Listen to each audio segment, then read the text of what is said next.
اغسل حالك اهي ببوش اهي. انت هتشوف معايا في الحلقة دي اعجب حاجات حرفيا وصلنا لها بسبب الجري ورا الفلوس، زي اللي حضرتك شفته من شوية وهتشوفه كمان شوية، اللي الداعمين حكموا عليه في اللايف انه يغسل رجلين مراته قدام الناس. ليه كده؟ الله يسامحك. الله يا اوشا. علشان بعدها مراته تأمره وبكل فخر وفي نظرة عينيها كده احساس بالعزة والفخر وتقول له اغسل كويس، فيرد عليها بالشكل ده. اغسل حالك اهي ببوش اهي. علشان لما الناس ابتدت تنتقده وبشدة طلع انه مش مجرد حكم بينفذه، لا ومقتنع تماما باللي هو بيعمله بالشكل ده. ايوه قدام الناس عادي. ايه يعني قدام الناس عادي وانا في حد غريب؟ وانا بغسل لوحدي في الشارع؟ ده مراتي. ولو حضرتك استغربت بسبب الحكم اللي حكمه الداعم على راجل انه يغسل رجل مراته قدام الناس على العلن، امال هتعمل ايه لو شفت ده؟ اللي شفته واحد اتحكم عليه انه يلبس نقاب في قلب اللايف، فعمل كده بالفعل علشان الناس تنزل فيه انتقادات ومشيها انتقادات، علشان يوصل الحوار والمشهد العبثي للمواصيل اللي هتشوفها دي. يا باشا بعد اذنك، انت بتردي ليه؟ انا ما ردتش. يا سيدي انت ما بتردي ليه؟ ما بعرفش انام. انت عارف. طب انت عارف.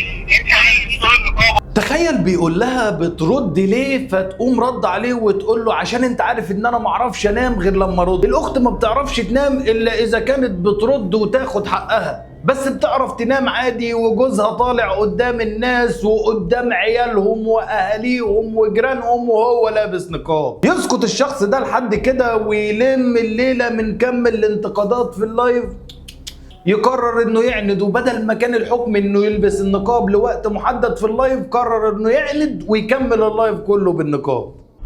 خلي بالك يا باشا، النقاب ده لحد ما نخلص اللايف. ده بقى ايه عندا ليك انت، تمام؟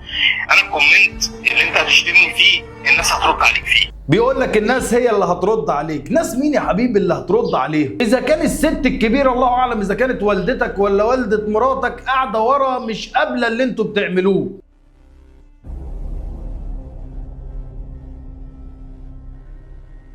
كنت كل شوية بنتقد الفيديوهات بتاعت التمثيل اللي منتشرة بأفكار غريبة أشبه بدس السم في العسل، وهي أفكار التمثيل ومشاهد التمثيل اللي بتتنشر على السوشيال ميديا، واللي بيجيبوا أفكار ما تفهمش جايبينها منين، من موقع معين من حتة معينة، إنما مش أفكار في المجتمع المصري ولا ليها علاقة بيه، واللي برضو صدروا لنا نفس نوعية الفيديوهات اللي الناس دي طبقتها في اللايفات بالحرف.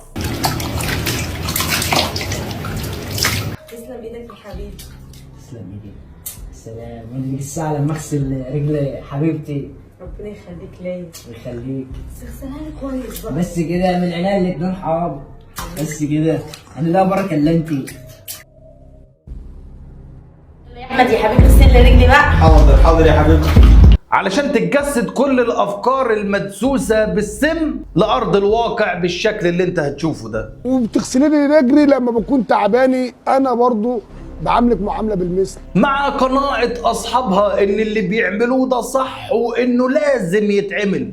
خليكي ليا يا ام عمار واعيش عمري كده يا ام عمار، وما يهمنيش انتقاد الناس طالما بعمل حاجه ترضى الله ورسوله هعملها وارضيك، واعيش عمري كله اخدمك. الراجل ده ما كانش بينفذ حكم، ده كان فيديو مصوره ومنزله على السوشيال ميديا. مدرك انت قال لها ايه من شويه؟ بيقول لها طالما حاجه ترضي ربنا ورسوله. طب انا اعرف ان سيدنا النبي عليه الصلاه والسلام كان بيساعد زوجاته في البيت، انما عمري ما سمعت ان سيدك النبي حاشاه انه نزل وغسل رجل مراته. ده من ابرز صفات الرجل في الاسلام القوامه، انه يكون قوام، انه يكون مخشوشن خشن، راجل خشن. انا معاك ان ممكن راجل يعمل حاجات زي كده وامر منها بينه وبين مراته داخل البيت، بس فين ايوه داخل البيت، انما تنشر على السوشيال ميديا بما يخالف مجتمعنا وعاداته وتقاليده واعرافه. الراجل اللي نفذ حكم الداعم ولبس نقاب في قلب اللايف، والراجل اللي قبل انه يغسل رجل مراته قدام الناس على العلن وعلى الملأ. لو الداعم طلب اكتر من كده، هل ممكن هنشوف مشاهد امر من كده على السوشيال ميديا؟ ده سؤال يستحق التفكير. علشان كده ما تنساش تسيب لي رأيك في اللي حضرتك شفته النهارده. واختم كلامي قائلا خليها تنضف، ولازم تنضف عشان اللي بنشوفه ده بصراحة كتير. بس كده.